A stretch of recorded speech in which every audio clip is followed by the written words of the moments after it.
Salve, salve nação celeste, como é que cês estão? Meu nome é Renato Gasparino e estou aqui dando início a mais um vídeo no canal do Camarote Esportivo com notícias atualizadas simplesmente sobre o maior time de Minas Gerais. E antes de começarmos este vídeo, já vou deixando aquele recado que este canal é patrocinado pelo OneFootball e a Bundesliga voltou, isso mesmo, e pelo OneFootball você vai poder acompanhar todos os jogos ao vivo e de graça, ao lado de diversas outras ligas que são transmitidas por lá também, como Polônia, Dinamarca, Irlanda do Norte, Japão, entre outros. Só no OneFootball você pode assistir uma das principais ligas europeias ao vivo e de graça. Não perca tempo, baixe agora, o link vai estar na descrição e também fixado nos comentários. Galera, vale a pena acompanhar o OneFootball você também. Seguinte, família, o Cruzeiro fez uma contratação que estava sendo disputada nos bastidores. Eu sei que é um garoto novo, um garoto que ainda tem muito a provar, mas todos nós sabemos que ele se destacou no cenário nacional após o seu gol ser divulgado em todo lugar, aquele famoso gol à la Pelé. O jogador deu um chapéu, dois chapéus, três chapéus e antes da bola cair no chão, ele meteu uma paulada. Eu estou falando do garoto de 12 anos de idade, Davi Luiz. É um garoto talentoso, é um garoto que por este gol parece ter muito potencial. Ainda é cedo para a gente falar se ele é bom ou ruim, a gente vai ter que acompanhar ele de perto para dar uma análise mais detalhada para vocês.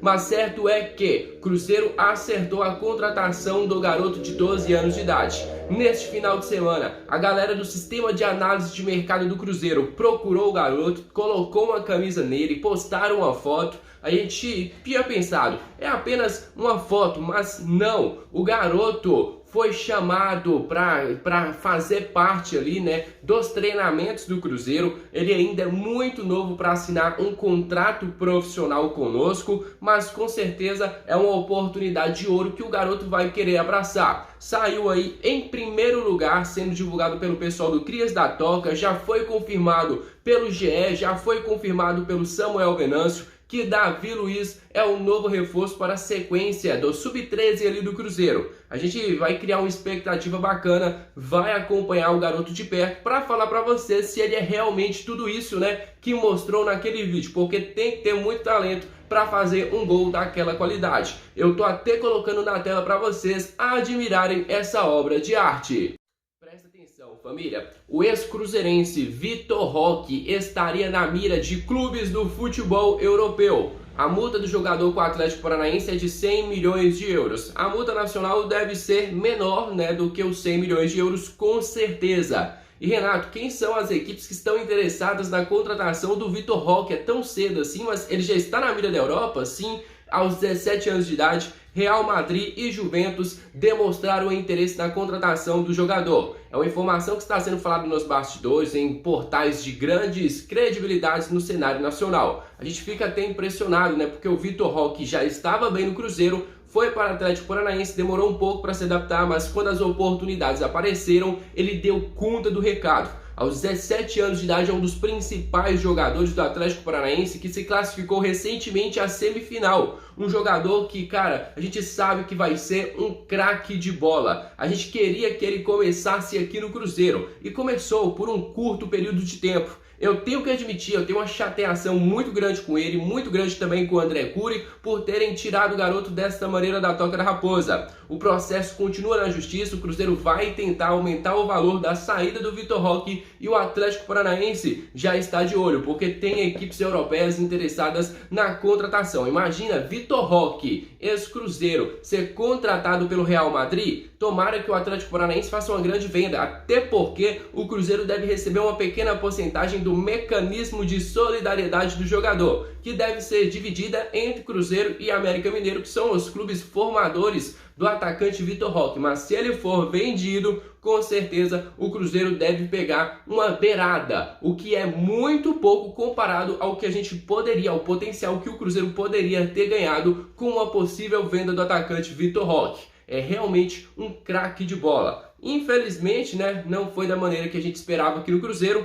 Fez gol aí recentemente na Copa Libertadores, gol que classificou o Atlético Paranaense, e ele continua brilhando na mira de simplesmente nada mais, nada menos do que o Real Madrid. Tomara que ele seja vendido e que pelo menos assim, né, mais um dinheirinho caia na conta do Cruzeiro. Olha só, família, tem um lance ali que eu gostaria de compartilhar com vocês que chamou a atenção de muita gente, né? O lance do atacante Bruno Rodrigues, que teve a oportunidade de balançar as redes no final do jogo. A gente vê, né, um movimento estranho do Bruno Rodrigues, que na minha opinião foi o principal jogador de ataque do Cruzeiro. Mas naquela hora da finalização, a gente percebe que o Bruno Rodrigues tenta cabecear a bola que está na altura do joelho dele. O mais correto de se fazer ali é o quê? Um carrinho, um pulinho, né? Aquele pulo que você dá e dá uma chapaleta na bola, mas o Bruno tentou ir de cabeça e a bola acabou resvalando na mão do jogador. O gol, ele nem sequer olhou para um lado, olhou para o outro e falou, não tem jeito.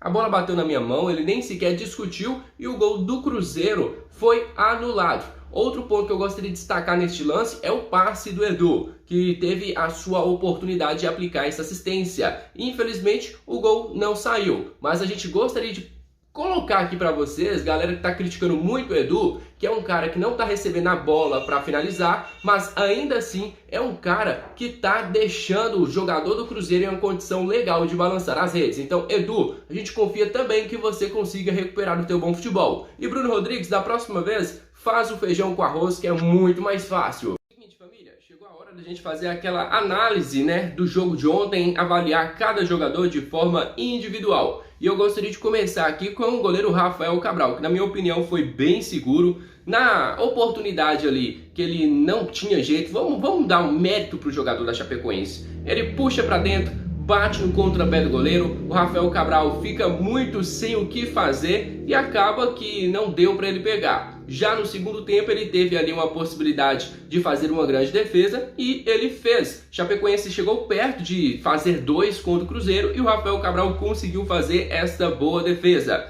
Aí nós tivemos Zé Ivaldo, Lucas Oliveira e Eduardo Brock. Destaque para o Lucas Oliveira, que fez o gol de empate do Cruzeiro. O Zé Ivaldo teve, na minha opinião, uma boa saída ali pelas beiradas, não sofreu com o ataque da Chapecoense. Eduardo Brock, a mesma coisa, não foi um desempenho brilhante, mas não ameaçaram o nosso sistema defensivo. Chegando ali de volante, Felipe Machado e Neto Moura. Felipe Machado é um cara que, na minha opinião, jogou melhor do que o Neto Moura. Muitas vezes o Neto sumia da partida, não era aquele Neto Moura da dupla com o William Oliveira. Para falar a verdade, desde que o William Oliveira saiu do time titular do Cruzeiro, o Neto Moura caiu de rendimento, até porque ele vem fazendo mais a função de segundo volante, né? Um cara que tem que agilizar mais o jogo, tem que agilizar mais os lançamentos. Neto Moura teve uma queda de rendimento, a gente espera que ele possa voltar. Felipe Machado continua sendo queridinho do nosso treinador, teve uma partida, podemos dizer assim, ok, bem participativa. No meio de campo nós tivemos outro, o Chay,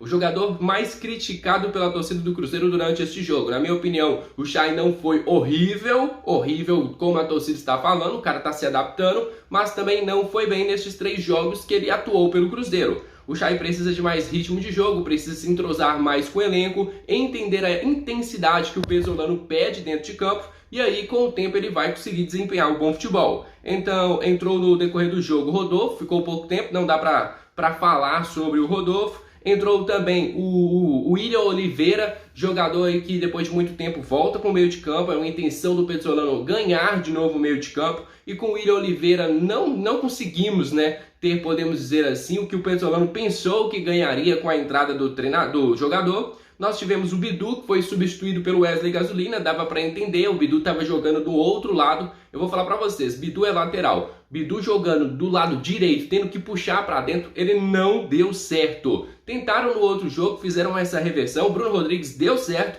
mas o Bidu, se não for na esquerda, na direita ele não está dando certo. Wesley Gasolina entrou muito bem, um cara rápido, arisco, foi para cima da defesa adversária. Daniel Júnior ficou sumido na partida, esperava muito mais do Daniel. Foram poucas partidas ali, né, que ele desapareceu tanto assim do jogo. Tivemos o Rafa Silva, entrou ali no decorrer do jogo, apareceu pouco, não teve a oportunidade de balançar as redes. Tivemos o Bruno Rodrigues, que na minha opinião era o principal jogador do ataque do Cruzeiro, o único que tentava uma jogada de efeito, o único que tentava, né, dobrar a defesa adversária. Então, Bruno, gostei muito da sua partida. O outro jogador é o Luvanor. Na minha opinião, o Luvanor não desempenhou um bom futebol. É um cara que ele sai da área e deixa a área do Cruzeiro totalmente vazia. É um cara que se movimenta bem, mas na minha opinião ele não seria titular do Cruzeiro. E no decorrer do jogo também tivemos a entrada do Edu, que mais uma vez não conseguiu balançar as redes, mas a gente tem que ressaltar, tem um número de jogos ali, né, que o Edu tá sem balançar.